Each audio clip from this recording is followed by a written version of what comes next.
Is there anything on deployment, any stories you want to tell, anything that really stuck with you, whether good or bad, that you'd like to share? I think like that deployments are times when you're without a lot of the headshed and the leadership and the support back home. And I think that's when I realized even more how important trust is and how much more I should expect of myself from like being a leader in the community. And it's like, back home you have oversight and checks and balances for making decisions, but on deployment it's like, hey, we trust you, so just go out there and make the best decision possible. And I think being a part of that, you realize I can't really be a screw up, or Hmm. I need to like take this a lot more seriously. Like there's more weighing on it than just going out and having fun type things. So if anything, once again, those were moments where a you learn to take yourself more seriously, and then also b, I think, gratitude for living in the country we live in.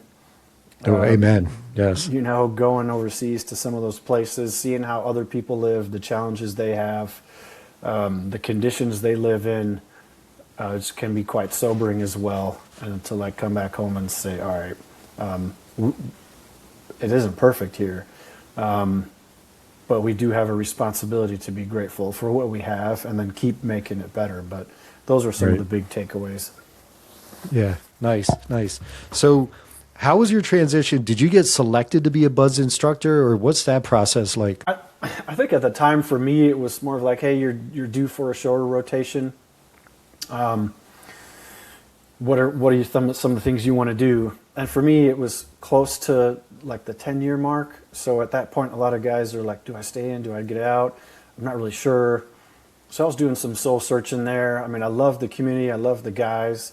But once again, sometimes I always had like that call to adventure. Like, what other things are out there that are a little bit different? But when I went to Buds and became an instructor, I realized, there's so much to the human game of like, mental performance, motivation, what makes people succeed and not succeed, and like how one guy might quit and then come back and be successful and do amazing. So it was a lot more of exploring the depth of human motivation, than like, oh, it's black and white. So I actually found myself like, holy shit, I really enjoy this.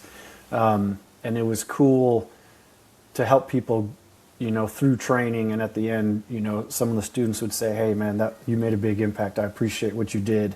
Like that was